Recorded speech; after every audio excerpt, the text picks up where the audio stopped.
Graças a Deus. Você que está nos acompanhando, se você quiser interagir conosco, quiser nos dar um feedback aí, dê um joinha aí se o som está chegando legal. Graças a Deus. Irmãos, carta escrita a Tito, capítulo de número 2. Nós vamos ler o versículo de número 14.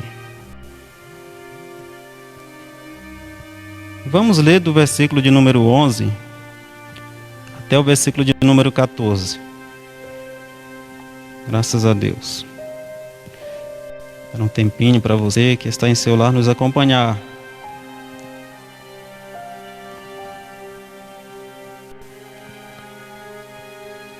Graças a Deus.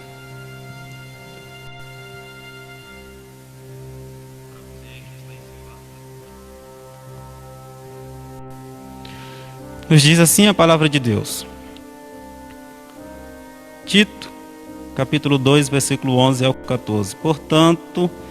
Porquanto a graça de Deus se manifestou salvadora a todos os homens, educando-nos para que, renegados à impiedade e às paixões mundanas, vivamos no presente século sensata, justa e piedosamente, aguardando a bendita esperança e a manifestação da glória do nosso grande Deus e Salvador Jesus Cristo. Versículo 14. O qual a si mesmo se deu por nós, a fim de remir-nos de toda iniquidade e purificar para si mesmo um povo exclusivamente seu, zeloso e de boas obras. Graças a Deus. Amém?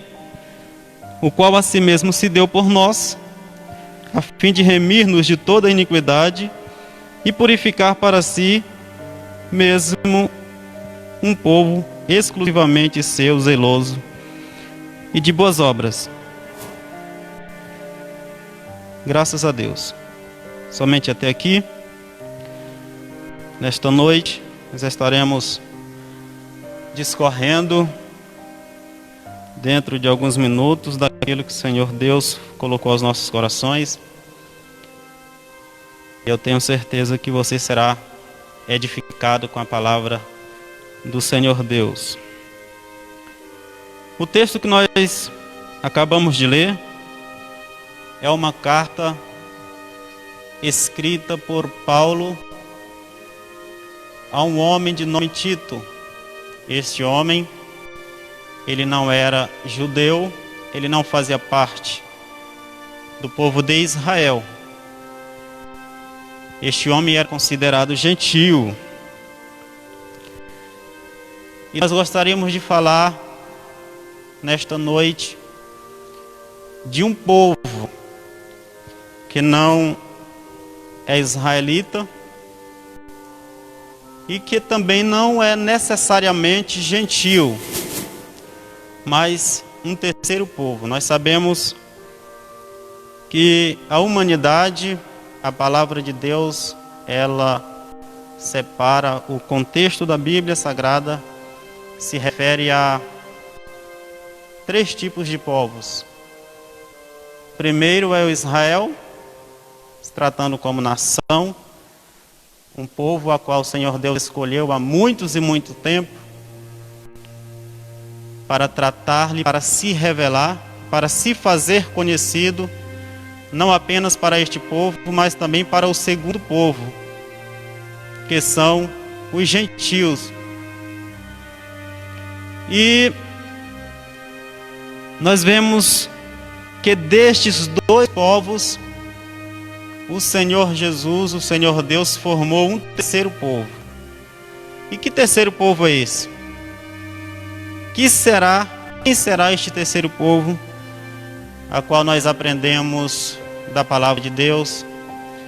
Este terceiro povo, ele recebeu de Deus um nome, ele recebeu de Deus características. Este terceiro povo, ele usufrui de algo essencial, de algo muito especial e peculiar. Este povo, ele é a igreja do Senhor Jesus Cristo. Este terceiro povo a qual nós estaremos falando nesta noite se refere à igreja. A igreja é um terceiro povo. Um povo formado por pessoas que pertencem a Israel e por pessoas que não pertencem a Israel, mas que outrora fazia parte do povo gentil. Em Cristo formou-se esse terceiro povo chamado a igreja do Senhor Jesus Cristo. Nós espiritualmente nos consideramos, a palavra de Deus nos considera como sendo Israel de Deus. Mas como assim Israel de Deus, se na nossa veia não corre sangue israelita? É exatamente por conta disso. Porque nós somos Israel de Deus por pertencer a um povo exclusivo, pertencente ao nosso Deus, em Cristo Jesus, o nosso Senhor. Outrora o Senhor Deus tratou diretamente com Israel. E nesses últimos dias o Senhor Deus se revela a nós como igreja do Senhor. Então você que está em sua casa, talvez você está sendo alcançado nesta noite por este som, por esta live. Mas talvez você será alcançado em outra oportunidade, em outro dia, em um outro horário. Mas se você crê em Cristo Jesus, um dia fez uma decisão por Cristo, você pode se considerar, caso ainda não saiba, que você é sim a igreja do Senhor Jesus Cristo. E como igreja, nós gostaríamos de trazer aqui algumas características e, por que não dizer, algumas missões, a qual repousa sobre nós que somos o povo do Senhor Jesus Cristo. Primeiramente, eu gostaria de trazer um conceito muito rápido e objetivo a respeito do significado do termo igreja. Igreja, nós devemos ter em mente que quando falamos em igreja, algumas ideias podem surgir na nossa interpretação quando os ouvimos falar de igreja. Quem ainda não ouviu, ou quem ainda não questionou alguém, se essa determinada pessoa veria a igreja no domingo à noite? Quem ainda não perguntou, você virá à igreja à noite? Você irá ao culto no domingo à noite? Você irá à igreja no domingo à noite? Essa é uma maneira de você se referir à igreja culturalmente. Mas nós gostaríamos de dizer que a igreja, apesar de nós também, usualmente, usarmos o termo igreja para se referir a este templo, não necessariamente se constitui neste templo quando falamos da verdadeira igreja. Nós aprendemos que a igreja vai muito além de um simples templo, de um simples lugar fixo. Nós aprendemos que a igreja, apesar de ser usado, apesar de ser entendido nesse sentido, mas também nós devemos entender que a igreja, quando falamos de igreja, nós estamos falando de um povo, nós estamos falando de pessoas, nós estamos falando de gentes, nós estamos falando de você que optou por Cristo, nós estamos falando de seres humanos que, diante de uma oportunidade de aceitar a Cristo, decidiu-se por Cristo em um determinado momento da sua vida. Então nós aprendemos que na língua original do Novo Testamento, igreja, ela tem um conceito, e este conceito chama-se eclésia, que significa chamados, convocados de um determinado lugar para um outro determinado lugar ou para algo. Eclésia no grego significa chamados, convocados, assembleia. Então, nós devemos entender que a igreja, ela não é apenas esse templo. Igreja é um conjunto de pessoas que em um determinado momento foi chamado, foi escolhido, foi feita uma convocação. E aqueles que disseram sim a este chamado, este passou a fazer parte da igreja. Você recebeu em um determinado momento da sua caminhada este chamado e disse sim. E Deus seja glorificado pela sua vida, porque hoje você é a igreja do Senhor Jesus. Nós aprendemos que a igreja também ela é considerada em duas dimensões. A igreja é local, visível, e a igreja universal, uma igreja invisível. A igreja local, nós precisamos entender que a igreja local tem um endereço fixo.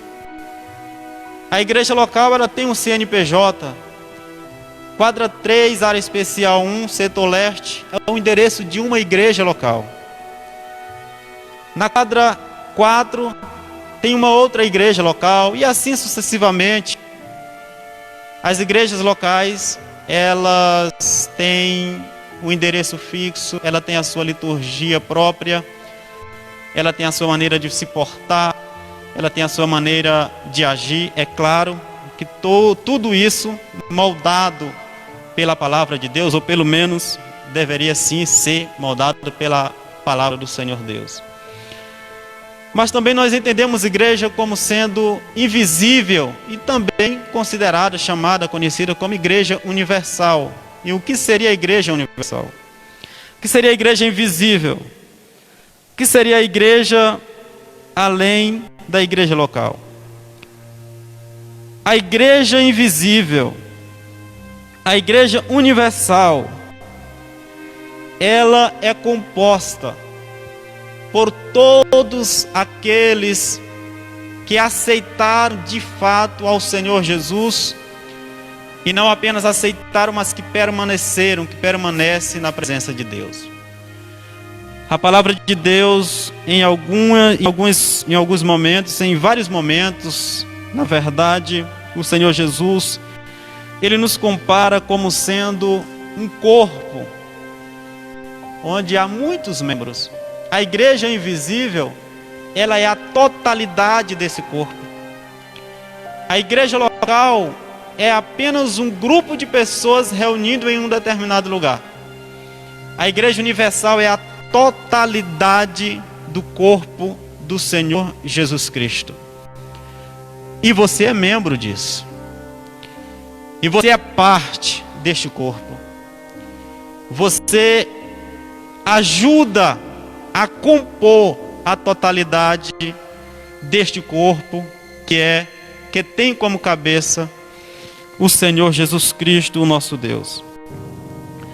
E aqui no versículo em que nós lemos, nós vimos que a palavra de Deus nos diz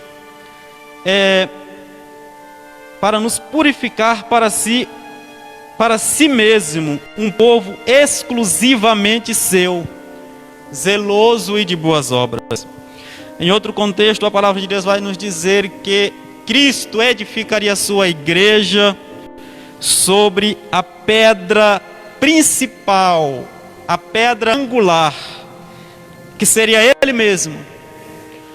E assim sendo, as portas do inferno não prevaleceriam contra a sua igreja. Aleluias! Sabe por quê? Que nós permanecemos firmes, mesmo diante de tantas situações. Sabe por que talvez você analisa a sua vida, as lutas as quais tem passado, talvez em algum momento você até se surpreende por ter saído do outro lado, por ainda estar de pé. E talvez você atribui a sua própria força, talvez a uma ajuda externa de algum amigo, talvez de um recurso financeiro, ou alguma coisa do tipo. Mas eu gostaria de te fazer entender que a razão de você ainda estar de pé A razão de você ter entrado nessa turbulência e ter saído do outro lado, sabe qual é a razão? É porque você está firmado em Cristo Jesus. É Cristo quem nos sustenta. Graças seja dado ao nome santo do nosso Senhor Jesus Cristo. Se você estiver sintonizado conosco e poder dar glória a Jesus a este momento, não perca esta oportunidade. Então nós entendemos, irmãos, que nós fomos formados em Cristo, a igreja do Senhor. No Evangelho de João, no capítulo 17, lá nós encontramos uma oração conhecida como oração sacerdotal do nosso Senhor Jesus Cristo. E nessa oração, o Senhor Jesus Cristo, ele fala a respeito da nossa condição. Cristo Jesus, em oração, conversando com Deus, ele nos diz que nós, apesar de não ser do mundo, mas ainda estamos no mundo.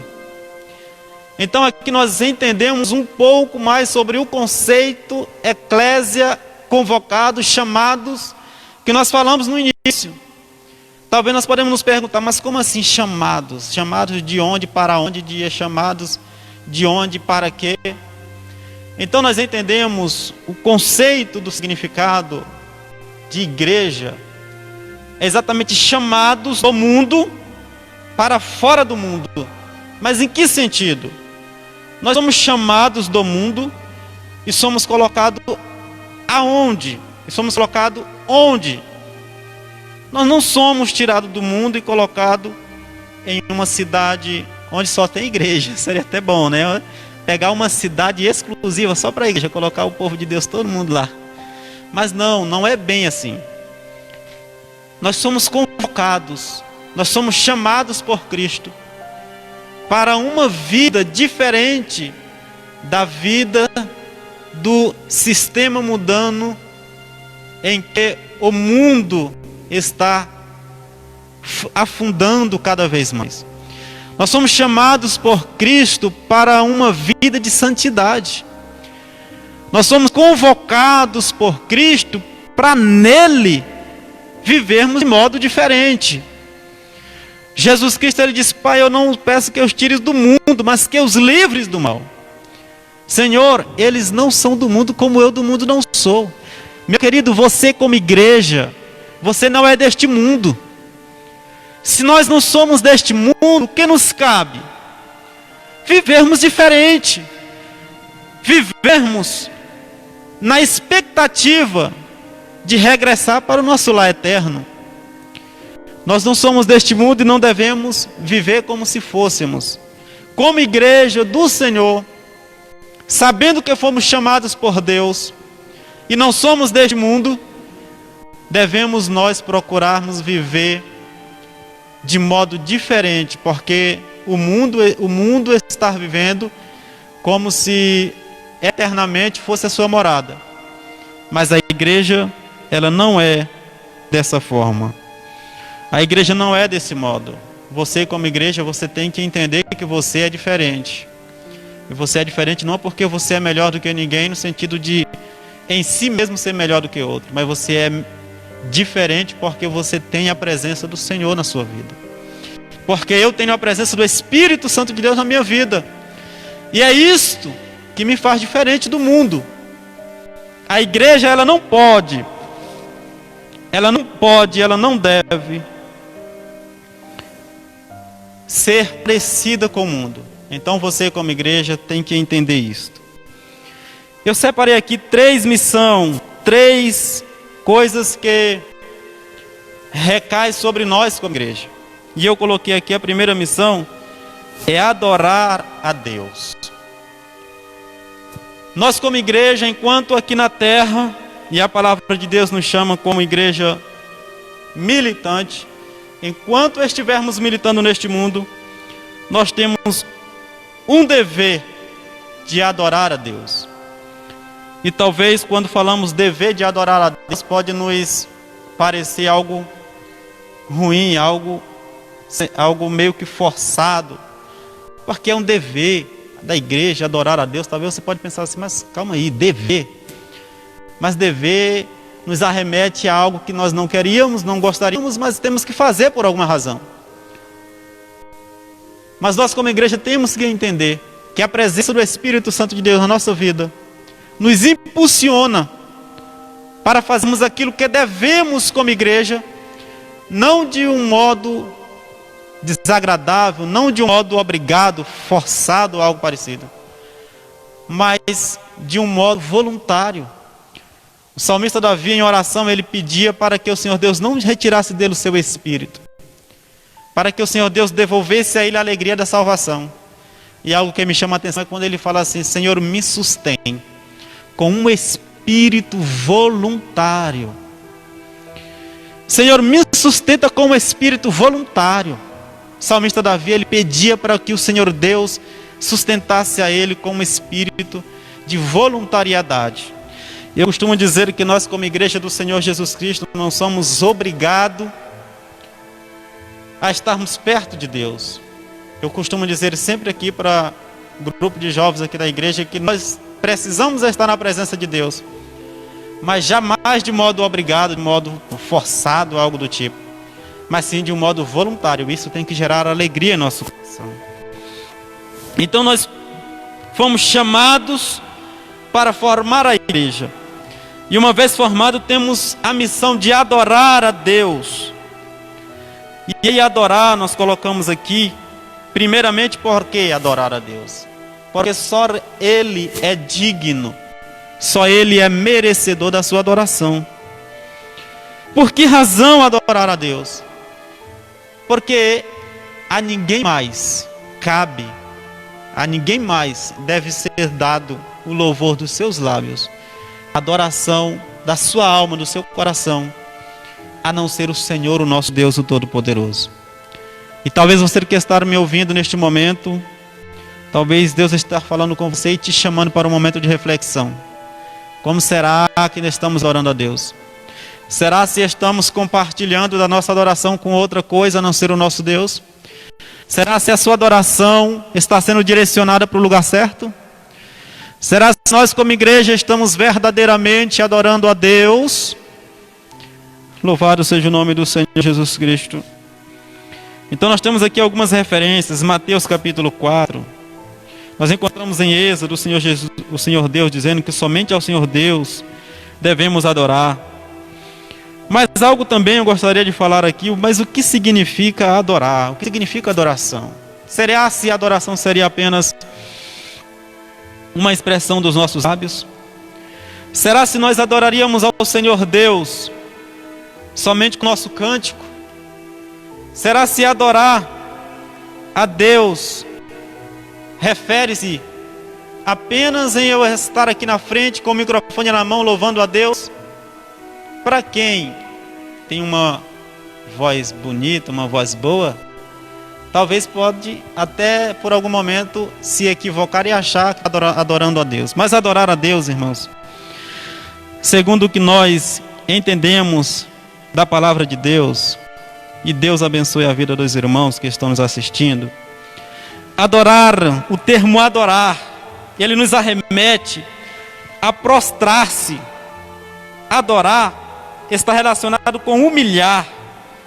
Adorar está relacionado com você se submeter a uma condição de inferioridade.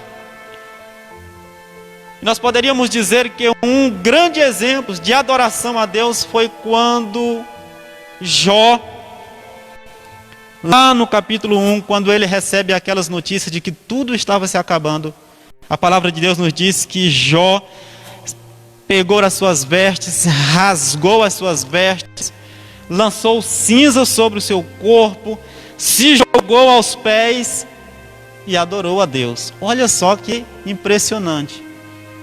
Um homem com as suas vestes rasgadas, todo coberto de cinza e se lançando ao chão. A palavra de Deus nos diz que ele adorou a Deus com isso. Então nós entendemos que a adoração, é claro que a adoração dentro do contexto da palavra de Deus, irmã Francisca, irmã Socorro, Laurinda Neta, adorar a Deus dentro desse conceito não se limita apenas nisso, é claro. Não está exclusivamente se referindo a isso. É claro que um louvor é uma expressão de adoração a Deus. É claro que uma atitude dessa de Jó é uma atitude de adoração a Deus. É claro que há muitas outras manifestações que é adoração a Deus.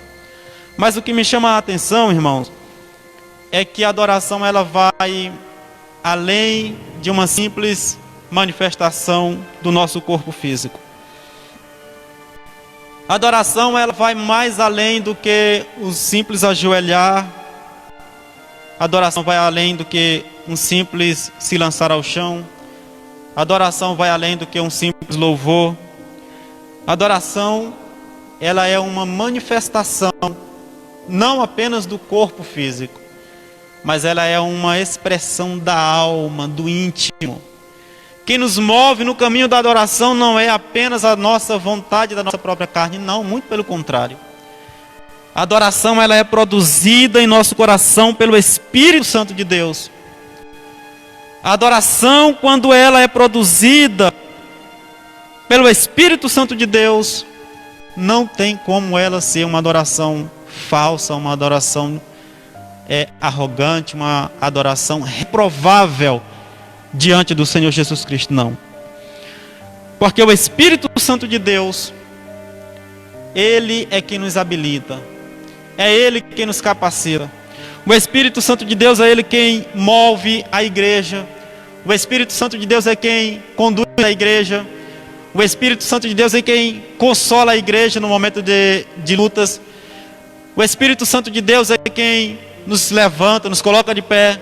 O Espírito Santo de Deus é quem nos direciona em direção à nossa missão de estarmos adorando ao Senhor Deus como igreja como um povo separado, um povo escolhido por Deus, um povo, como nos diz a palavra de Deus, um povo exclusivamente seu, zeloso e de boas obras.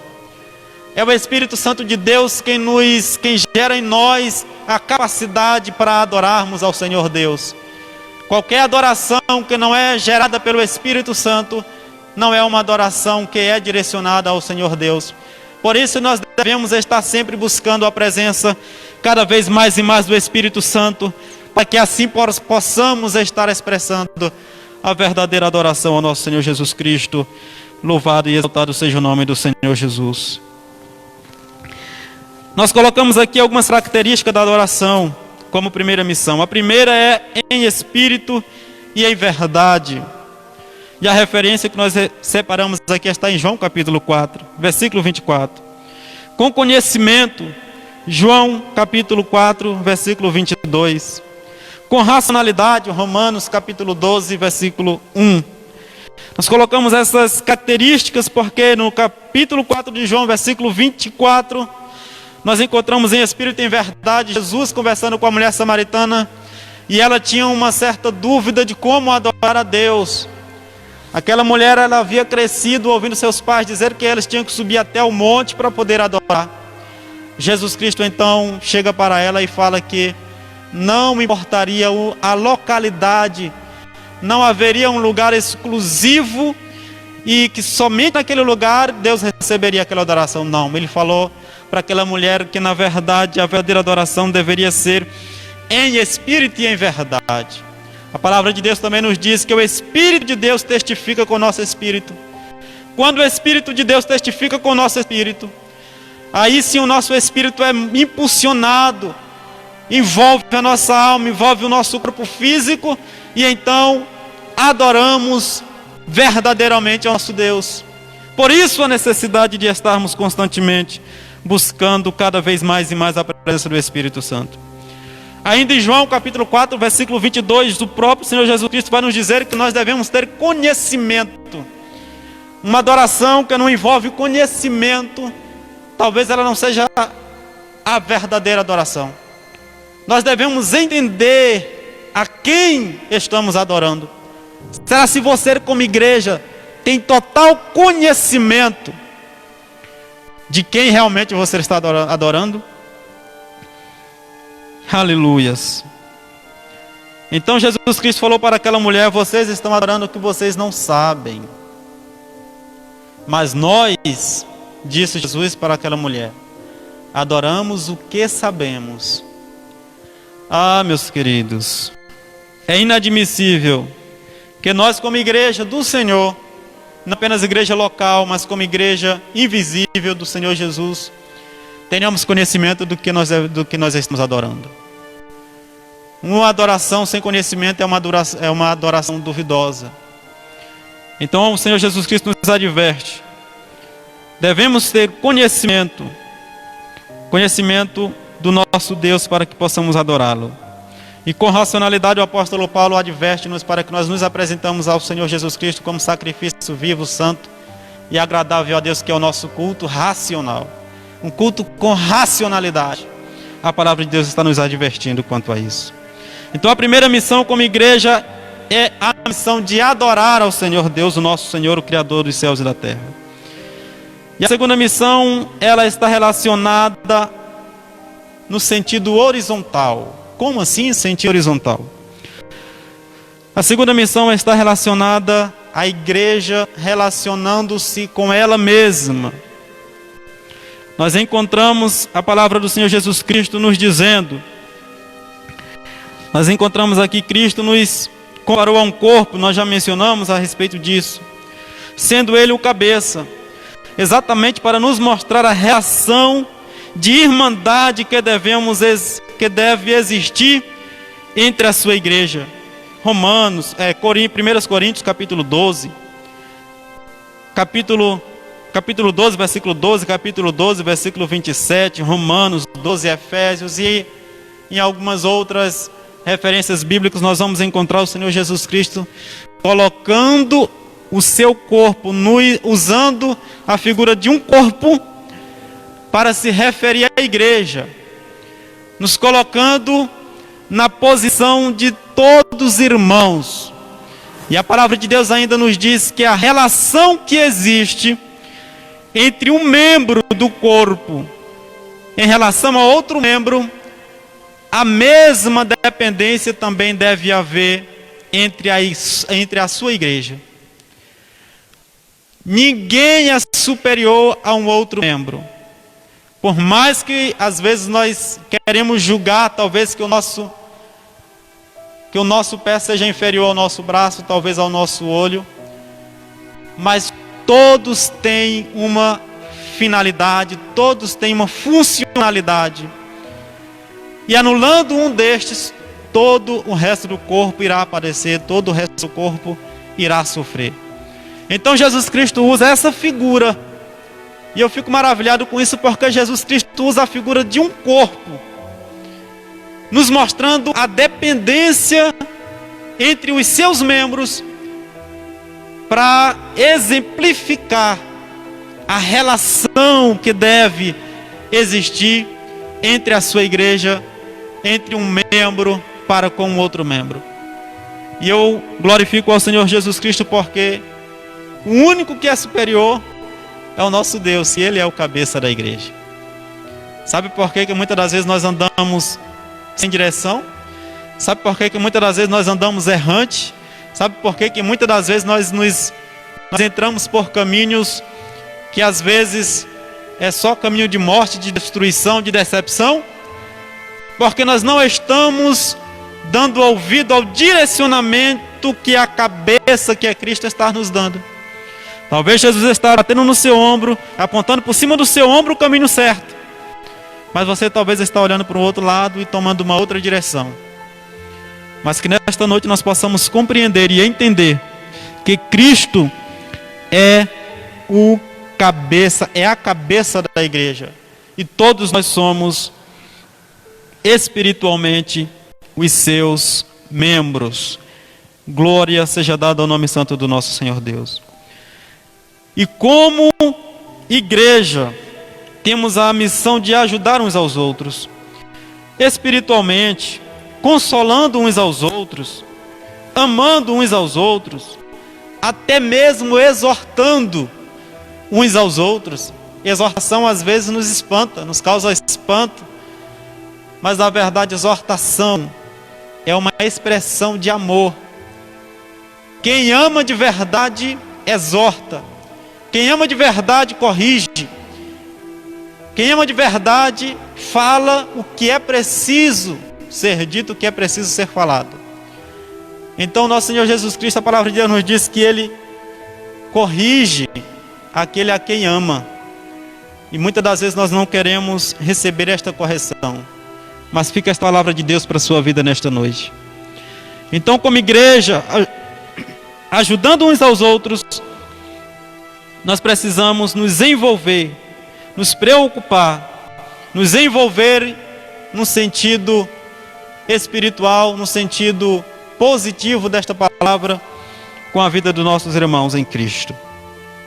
Aqui nós encontramos as referências: 1 Tessalonicenses 4, versículo 18, Romanos 12, 1 Tessalonicenses 5. Ajuda no sentido espiritual. Queridos, nós como igreja estamos caminhando na direção ao céu. Nós como povo escolhido de Deus estamos trilhando, estamos militando na direção ao céu de glória. E todos nós precisamos de ajudas em um determinado momento. Talvez neste momento você esteja precisando de uma ajuda espiritual. Talvez uma ajuda de alguém para bater no seu ombro e dizer: eu vou te ajudar em oração. Talvez alguém para poder, no meio da madrugada, 1 hora de oração com você, clamar a Deus. Talvez você está sem força, talvez você está quase desvanecendo. Você precisa de ajuda de alguém para poder buscar ao Senhor Jesus Cristo juntamente contigo e por ti. Então, como igreja, nós temos esse dever uns para com os outros, espiritualmente, de estar buscando ao Senhor Jesus Cristo em favor uns dos outros, porque é um membro ajudando o outro membro, para que assim, ao final de tudo, todo o corpo seja edificado.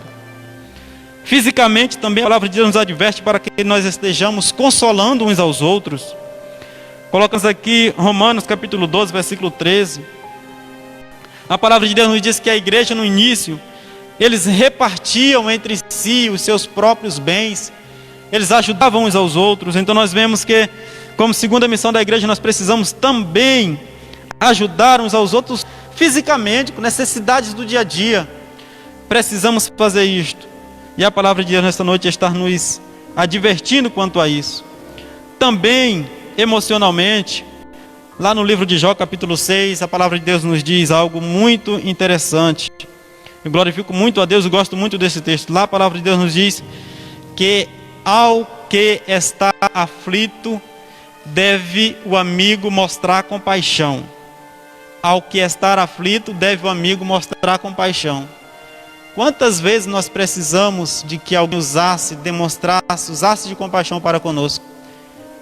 E quantas vezes nós tivemos a oportunidade de agir de compaixão para com o nosso próximo, mas escolhemos seguir o nosso próprio caminho?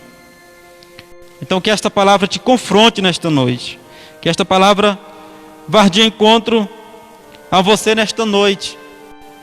É bem verdade que nós precisamos ser consolados muitas das vezes. É bem verdade que muitas das vezes nós precisamos que as pessoas usem de compaixão para conosco. Mas também muitas das vezes nós precisamos usar de compaixão para com nossos próximos. Nós devemos usar de misericórdia para com quem está ao nosso lado. Devemos usar de misericórdia para com aqueles que estão em nossa volta, gritando, clamando por socorro, por ajuda. Muitas das vezes nós passamos desapercebidos. Então a primeira missão da igreja, como povo separado e escolhido por Deus, é adorá-lo, pois só Ele é digno de todo louvor e toda glória. Segunda missão nós colocamos aqui é ajudar uns aos outros, porque nós estamos no mesmo barco, estamos caminhando na mesma direção. Todos nós somos a igreja militante para um dia sermos a igreja triunfante. Enquanto militante, precisamos das ajudas uns dos outros para que nós continuemos firmes. E para finalizar, nós encontramos aqui uma terceira missão. Qual seria essa terceira missão?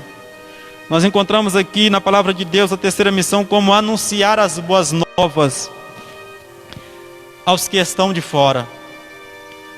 Ah, meus queridos, nós não podemos jamais nos desvincular desta grande missão a qual o Senhor Jesus nos deixou. E que grande missão é essa? Anunciar as boas novas, anunciar o Evangelho, falar das grandezas do Senhor Jesus Cristo. O desejo de Deus é tão forte que anunciemos o Evangelho, que o próprio Cristo deixou essa ordem no último minuto de seu ministério terreno, em Atos capítulo 1, versículo 8. O desejo de Deus é tão forte no que diz respeito ao desejo de que a igreja anuncie a sua palavra àqueles que ainda estão distantes, que as boas novas foi o último assunto de Cristo com os discípulos. A própria causa, o próprio motivo da manifestação e do ministério de Jesus na terra foi exatamente para que estas boas novas do Senhor Jesus Cristo pudessem ser propagadas. Será porque estamos nós aqui usufruindo das bênçãos de Deus, da convicção, da certeza de que estaremos muito em breve com o Senhor Deus para vivermos uma eternidade? Porque muitos entenderam lá no passado de que esta era a missão e anunciaram a palavra de Deus, falaram das grandezas de Deus, e então estas boas novas chegou até nós e nos alcançou. E é por isso que aqui estamos. Então, cabe a nós, da mesma forma, também fazermos conhecido estas boas novas para aqueles que ainda não conhecem. No livro de Lucas, ou melhor, no livro de Marcos, capítulo 16, nós encontramos a grande comissão do próprio Senhor Jesus Cristo nos dizendo: ide por todo mundo e pregai o Evangelho a toda criatura. Nós encontramos ainda em 1 Pedro capítulo 2, e esse texto muito me chama a atenção. A palavra de Deus nos diz que nós somos um povo eleito, uma geração eleita, um povo santo, geração eleita, sacerdócio real. E aí nós perguntamos: mas para quê? Nos diz a palavra de Deus para que nós venhamos anunciar as virtudes, ou seja, o poder daquele que nos tirou das trevas e nos transportou para o reino do seu amor. Então nós como igreja temos essa missão de fazer conhecido as boas novas do Evangelho. Nós como igreja temos o dever e também temos a oportunidade. Vamos usar um termo diferente de obrigação, de dever. Vamos usar um termo que seja mais leve, que talvez não pese tanto sobre os nossos ombros. Nós temos a oportunidade de fazermos anunciado esse Evangelho do Senhor Jesus. Eu fico imaginando aquela mulher lá do capítulo 4 do Evangelho de João, quando ela teve um encontro com Cristo. Jesus Cristo trouxe uma mudança na vida daquela mulher. E aquela mulher, depois que ela saiu ali da presença de Jesus Cristo, ela não se conteve. Ninguém o obrigou a ela, ninguém forçou ela a nada. Mas a palavra de Deus nos diz que ela saiu ali daquele lugar e foi correndo para a sua cidade. E quando chegou lá, começou a falar de tudo que Cristo havia feito na vida dela. Simplesmente compartilhou daquilo que Cristo havia feito na vida dela. E pronto, foi isso o suficiente para que aquele povo saísse da cidade e fosse até ela. E ali tiveram contato com Cristo, muitos se salvaram, muitos tiveram conhecimento das grandezas de Deus, ao ponto de falar para ela que, olha, nós realmente agora nós estamos convencidos de que Ele é o Cristo. E não apenas pelo que você falou, mas porque agora com os nossos próprios olhos nós estamos vendo o quanto este homem é poderoso. Irmãos, compartilhar as boas novas do Evangelho não deve ser algo pesado para nós. Nós compartilhamos tanta coisa no nosso dia a dia, e será se nós estamos com a nossa mente livre de que nada está faltando? Será como está sendo o seu Facebook? Se eu entrar aqui no Facebook, se Cristo, se Deus fosse acessar o nosso Facebook, lugar onde nós compartilhamos tantas coisas, será se Ele iria encontrar uma mensagem a respeito dele? Será se Deus tivesse você adicionado no seu WhatsApp?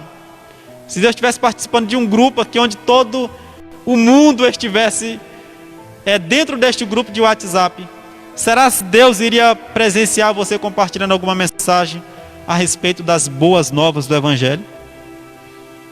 Então, meus queridos irmãos, nós estamos em um tempo em que com um clique nós compartilhamos algo com uma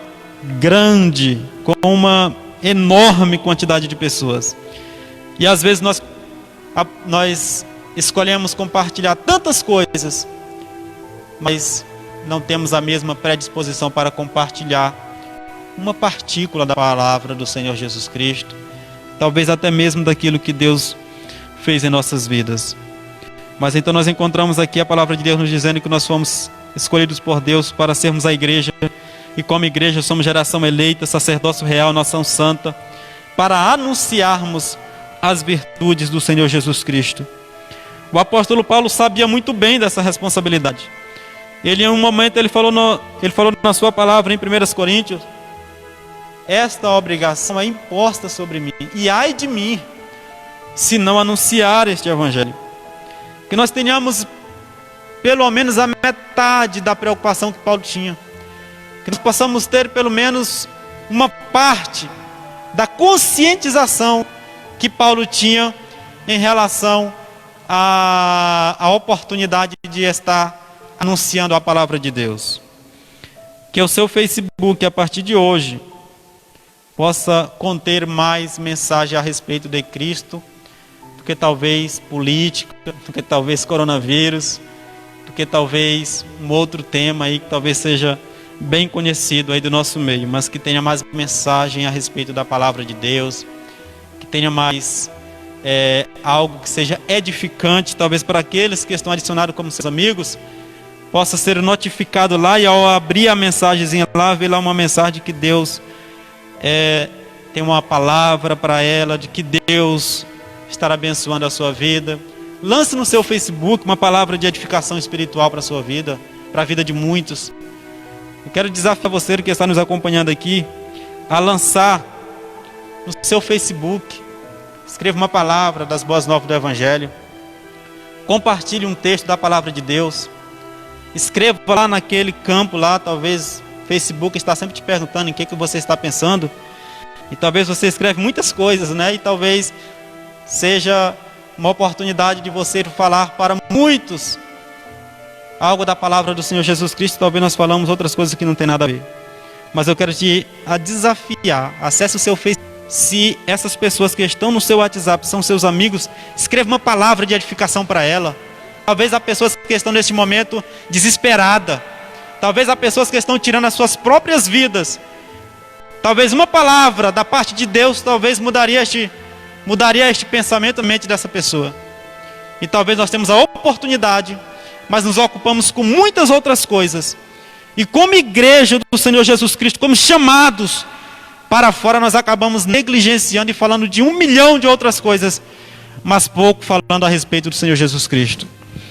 Então, temos em mente que nós como igreja temos a oportunidade de sermos adoradores verdadeiros do Senhor.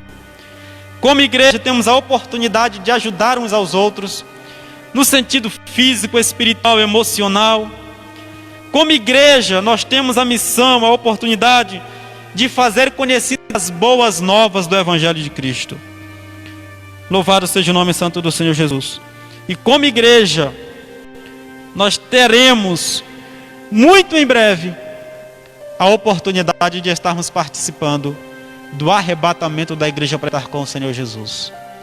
Então não se contente em ser apenas membro da igreja local. Não se contente em apenas fazer parte de um grupo de pessoas que participam aqui dos cultos, que até nesses dias estão impedidos. Não se contente em apenas fazer parte do hall de membro de uma igreja local, mas vá além, busque fazer parte verdadeiramente do hall de membro que fazem parte da igreja invisível, do povo santo que vai morar no céu de glória. Não adianta você ter o seu nome escrito no hall de membro de uma igreja local, mas não ter a esperança e a certeza de que você faz parte da verdadeira igreja do corpo celestial de Cristo Jesus nosso Senhor. Tenha em mente que você como igreja não é deste mundo. Como igreja você foi chamado do mundo, não para viver fora dele, mas para viver diferente do modo que ele vive. Você como igreja foi convocado por Cristo, separado para viver uma vida de santidade, para viver uma vida de busca, para viver uma vida de comunhão com o nosso Senhor Deus, o Deus que é todo poderoso e que é digno e merecedor de toda honra e toda glória. Que o Senhor Jesus Cristo possa abençoar a sua vida, os irmãos que estão nos acompanhando, a irmã Maria, Deus abençoe a sua vida, a irmã Maria, a Rebeca, o irmão Nielso, os demais que já passaram por esta live, a irmã Francisca, pastor Wilson, que está nos acompanhando, que a graça do Senhor possa estar sobre a sua vida, meus queridos, nesta noite. E que nesses dias de privações, nós possamos demonstrar a nossa liberdade que temos em Cristo. Nós estamos talvez nos sentindo aprisionados, mas certo é que a palavra de Deus jamais está aprisionada, e ela está em seu coração. E talvez você não está tendo oportunidade para falar de Cristo, mas você está tendo a oportunidade de escrever, de compartilhar da palavra do Senhor Jesus Cristo. Amém? Que Deus em Cristo possa abençoar a sua vida. E eu gostaria aqui de fazer uma oração por você que está nos acompanhando neste momento. Que a graça de Deus possa estar sobre a sua vida, em nome do Senhor Jesus Cristo. Ore comigo neste momento. Ore comigo neste momento, no nome de Jesus. Pai, nós te damos graças, Senhor. A Ti, meu Deus querido, louvamos. A Ti, ó Deus, adoramos. Porque nós entendemos que só Tu és digno, meu Pai. Que só Tu és merecedor de toda honra e toda glória. Nós Te adoramos, meu Deus querido, não como a mulher samaritana adorava, Pai querido, sem ter o conhecimento, ou até mesmo adorando a quem ela não conhecia. Mas como o próprio Cristo Jesus nos disse, meu Pai querido, nós adoramos o que sabemos, que é o Senhor Deus, Criador dos céus, e não apenas Criador, mas sustentador de tudo e de todos. Meu Deus querido, nós entendemos, meu Pai querido, que temos a oportunidade e a missão de que como igreja, como corpo, como parte do corpo de Cristo, nós temos a oportunidade, meu Deus querido, de sermos abençoados com a grandeza, Pai querido, de ajudar uns aos outros. Quantas pessoas em nossa volta, meu Deus querido, estão precisando de ajuda, e muitas das vezes nós passamos desapercebidos, fingimos, meu Deus querido, que não temos condição, Pai, mas nós entendemos que quem nos habilita, meu Deus querido, a ajudarmos o nosso próximo, a ajudarmos uns aos outros, é o Teu Espírito Santo. Abra os nossos olhos e desperta-nos, meu Pai querido, para uma vida de comunhão uns com os outros. Repreende todo o mal, tira todo o embaraço, todo o empecilho, e que como igreja, como corpo de Cristo, Pai, possamos, meu Deus querido, estar firme caminhando em direção aos céus de glória. Pai, como nós aprendemos esta noite, meu Deus querido, nos ajuda a compartilhar das boas novas do Teu Evangelho, as boas novas de salvação para com aquelas pessoas que estão precisando. Quantas pessoas precisando, meu Deus querido, ouvir a Tua palavra, e nós muitas das vezes fechamos a nossa boca, os nossos lábios, compartilhamos 1 milhão de coisas, meu Deus querido, mas nada que nos traz edificação espiritual. Falamos de 1 milhão de coisas, meu Deus querido, mas não abrimos a nossa boca para sequer, meu Deus querido, falar uma palavra, meu Deus, de edificação espiritual. Desperta-nos, desperta a Tua igreja nesses dias difíceis e de crise, meu Pai, para que possamos viver uma vida, ó Deus querido, anunciando a Tua palavra como igreja do Senhor. Pai, nós Te glorificamos, pedimos a Ti, Pai, em nome de Cristo Jesus, o nosso Senhor. Em nome de Jesus. Amém, Senhor.